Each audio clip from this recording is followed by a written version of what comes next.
So, this is what the inside of YouTube looks like. It's pretty gross.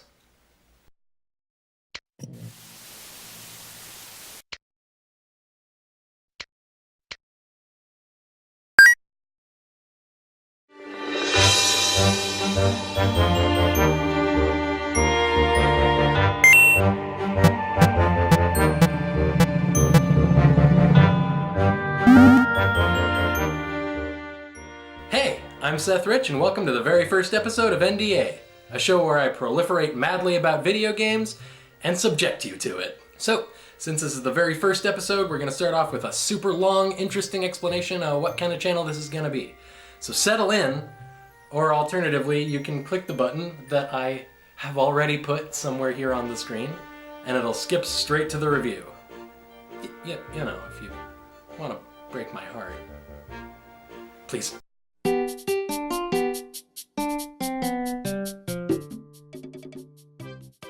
So, if you're watching this video, you've probably watched some other videos in your time. Maybe they were even about video games. You've probably read some articles too. I mean, if you're anything like me, you might even spend more time absorbing information about games than you do playing them. Well, if that's the case, you may have noticed that gaming culture has changed a lot over the past decade or two. 15 years ago, there were a handful of game sites, a couple magazines, and a TV show or two that existed solely to put out information about video games. And that was pretty much the only way to get it, besides hearsay. Since then, gaming has become a super popular mainstream hobby, and gaming media has boomed right alongside it. But the biggest websites, magazines, and TV shows have more or less stayed the same in the way they present information about new games to you. They overview the games, tell you which things they liked and which things they didn't, and number it 1 to 10. Or give it like the letter grade or something. Oh, or whatever.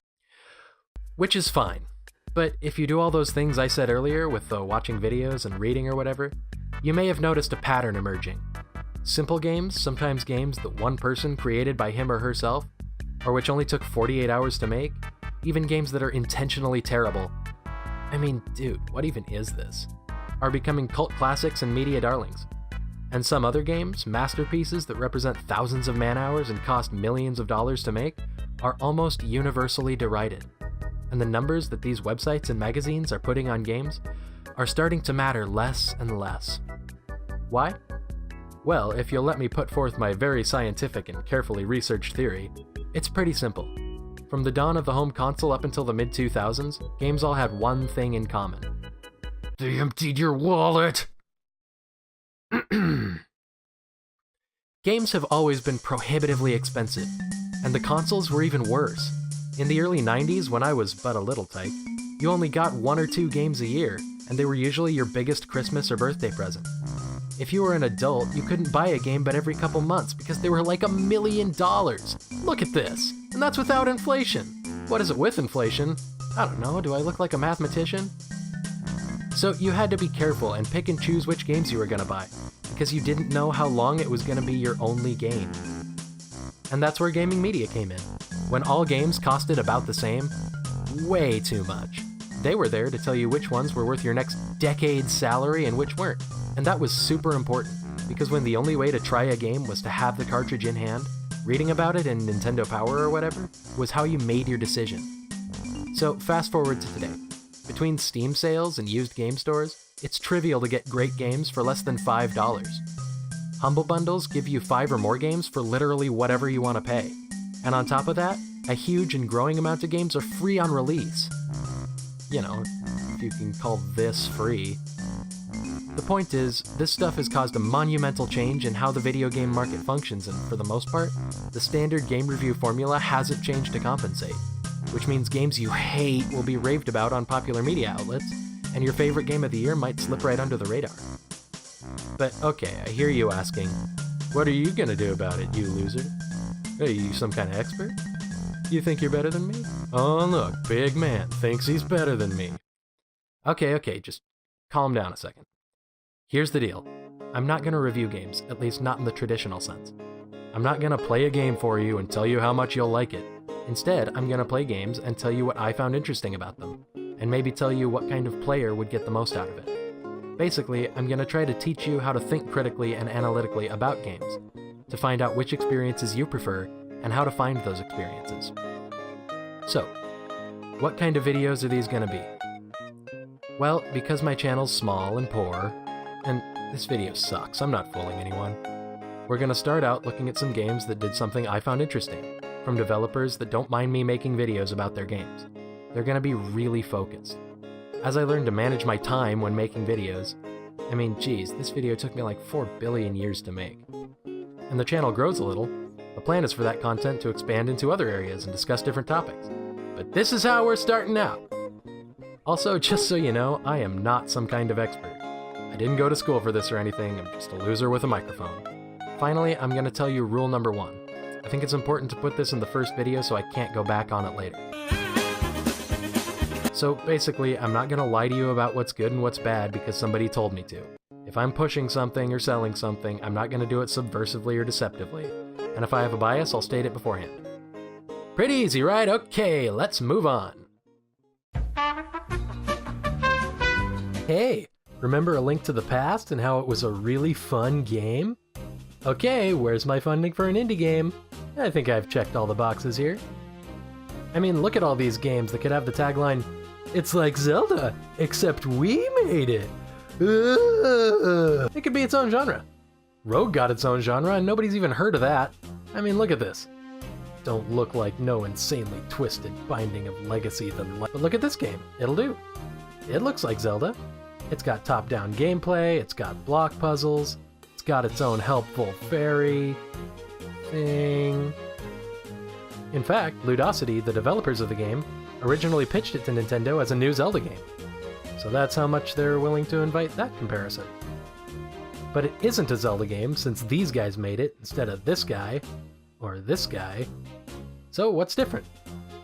Well, it says right on the box, boils down the adventure game genre until only fun is left. Now we all know that the adventure genre has its fair share of goofing around. It's one of the places where the difference between how an aspect of a game feels when it's being designed and when it's being played is most palpably felt.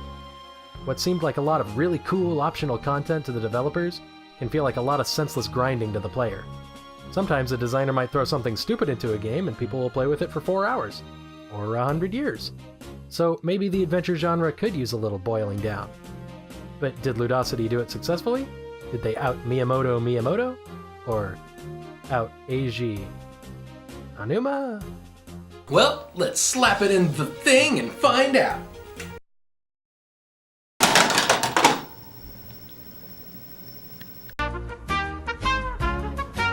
So, did they boil down the genre? Yes. Ittle Dew is a simple game. It's got simple goals, simple character designs, a simple story. They took all the extra fluff and kicked it straight out the door, leaving a very clean, easy to understand game that will be immediately familiar to anyone that's played a top-down adventure game before. In my opinion, this is the game's greatest strength. The simplified game mechanics and lack of focus on really like any kind of story draws your attention to the arena where the designers felt most comfortable, in aesthetics and level design. And that's really where Ittle Dew stands out. Everything you look at in this game, every single thing, is adorable. Look at it! But adorableness, adorability, by itself does not lasting appeal create, no matter how the we feels about it. So Ittle Dew doesn't stop at drawing some super cute bad guys and call it a day, no sir. The level design is lovingly crafted to not only pay homage to the game's spiritual predecessors, but also to convey the game's strong aesthetic focus to the player, and it does this expertly. I could do a whole video on the level design, but I'm not going to, because this video is about adventure. So what does Ittle Dew's level design have to do with adventure? Well, that's sort of the problem. Not all that much. You see, all this neat level design is used mostly to navigate puzzle rooms. Block puzzle rooms. Sure, you fight sometimes, and there are lots of well-designed enemies, but almost every room has at least one block you gotta push. Even the boss battles all seem to be weak to blocks in some way. Now, that's not a problem, and the game was designed to complement it. Not only in the way you're led from one puzzle to another, always taking plenty of breaks to beat furries with a stick, but also in subtler ways, like the length of the game itself.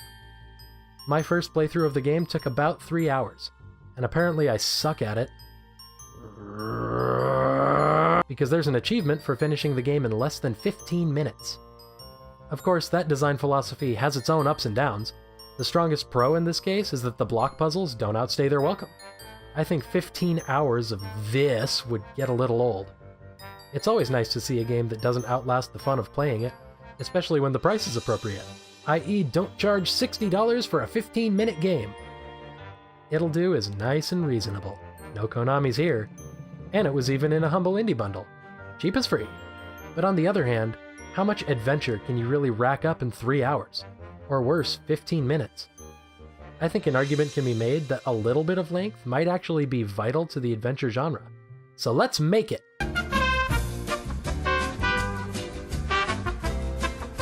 So, in order to understand Ittle Dew, we need to understand the adventure genre.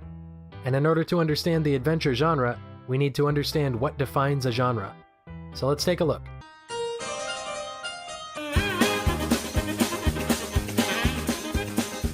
So how about some examples? First-person shooter genre. You see the game in first person, you shoot at things. Click the bad guys, they die. Try to click the face. Yeah. Very similar form and style, although as in all narrative art forms, the subject matter is always fluid, so whatever about that. Real-time strategy, you do the strategy in real time. Roguelike, it's like Rogue, you get the point. The idea here is that these genres are defined by something concrete, a specific gameplay mechanic or formula. Now let's look at adventure games in the adventure genre. What makes a game an adventure game? Well, that's just it. Adventure as a genre cannot necessarily be defined by form, style, or subject matter. In fact, it's so set apart that I think it could be said it's not so much a genre as it is an atmosphere. After all, a game can be an FPS and an adventure game, or a roguelike and an adventure game, or an octopus simulator and an adventure game. I think this is a dream I had one. The adventure genre isn't defined by concrete gameplay mechanics. Instead, it's classified by something else. The way a game makes you feel when you play it. So what does all this have to do with Ittle Dew? Here's the point. Ittle Dew is dressed like an adventure game, but it ain't an adventure game. Just like this guy isn't a woman, he's a hobo. To show you why, let's do a direct head-to-head comparison with Ittle Dew's biggest inspiration, the Zelda formula. In Zelda games, each little quest or dungeon you complete generally unlocks a chunk of world for you to explore. Exploration is treated as a reward that you receive for completing a section of gameplay. You want to see what's on the other side of this bridge? You're gonna have to beat Blastoise here to death with a hammer first. In Ittle Dew, the opposite is true. When you complete a dungeon, you have the items you've collected stripped away from you, literally thrown in the garbage, and then you're sent through an exploration segment before you can acquire them again. In this way, because they associate exploration with a negative consequence, it makes it feel like a punishment to explore in open-ended sections of the game. In the average Zelda game, you're given many items that can be used to open up unseen areas and widen the map. Sometimes unlocking one of these areas gives you a whole new, huge area to explore and to challenge you. Sometimes it gives you an old man who wants you to run his errands. I know it's really expensive, do you want the rupees or not? In contrast, in Ittle Dew, almost all unlockable areas and side quests serve to remove chunks of the game.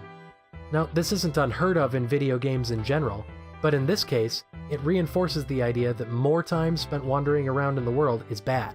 It covers your eyes and says, don't look at anything, that's bad. The game rewards you for your cleverness by allowing you to skip over exploration and challenge, and makes the world seem smaller as a result. Look, I'm not saying that Ittle Dew has puzzles and Zelda don't. Zelda games have a ton of puzzles. They're full of puzzles. But in general, the puzzles are less a matter of thinking through a complicated logical pattern, and more about searching every nook and cranny of a room and then using it to your advantage. In other words, the puzzles aren't just there to be solved. They're a jumping off point for further investigation, and they stimulate your curiosity. Ittle Dew's puzzles are incredibly clever and well thought out, and are a genuine challenge, but they're based on very clean, logical mechanics that can be understood without moving. Just stand still and look at it. Sometimes for 7 hours, and they generally exist just to be solved. You can see the door on the other side of the room, you need to figure out the puzzle to get to it, you figure the puzzle out, you solve it without any further complications, you go to the next room. It's a subtle difference, but it reflects very largely on the game as a whole, and it results in a drastic change in atmosphere. Now, I'm not trying to make it sound like Ittle Dew isn't good. It's super good. Look how good! It's expertly crafted and very well made. But the core gameplay experience, the adventuring spirit the developers were aiming for, may be unachievable in a game that rewards the player for skipping most of its content. See, you might think from all the stuff I'm saying that the adventure genre is really just the exploration genre. And, well, that's sort of true. But there's more to it than just plopping you in an empty field and letting you have at it. But you can do that. And you can have an adventure game with no real exploration. Now listen, because here's the most important thing. The adventure genre is defined not by what is presented in the game, but by the player's reaction to it. An adventure game is any game which stimulates the player's curiosity, or makes the player want to slow down and look at their surroundings. It's a game that makes the player feel adventurous just for playing it. Makes them feel like they're part of something alive and immersive. And yeah, maybe getting lost and spending 4 hours wandering in the middle of nowhere. Or just looking it up on the internet. Like I said, Ittle Dew is a good game. It's worth the asking price just for the quality put into it. I mean, geez, a candy bar is worth the asking price. Just the story and characters by themselves are worth playing the game to see, and they never bore. But it's also a game fundamentally misrepresented. It was made to be an adventure game, but doesn't seem to understand where that sense of adventure comes from. That's okay, but if you came looking for Zelda, you might leave a little disappointed, because she ain't here. She's in Smash, go check over there. Or Netflix, apparently. But if you're into Zelda games, I would encourage you to try the game yourself and form your own opinion, especially when adventure is inherently a subjective thing. Maybe you'll find it more adventurous than I did. And if you like puzzle games more in the style of, say, Rochard or even Portal, and you're, like, really into blocks, I mean really into blocks, you might love it. But you better be crazy about blocks. So there you go, my very first video.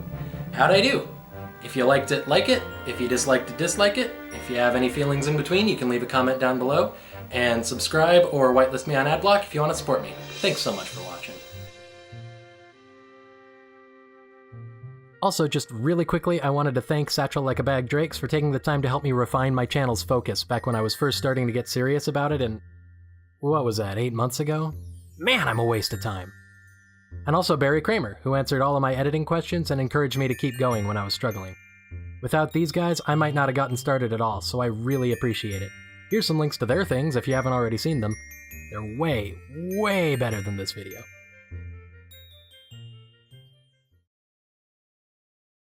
Find out. Freaking hit the Wii U. Shut up.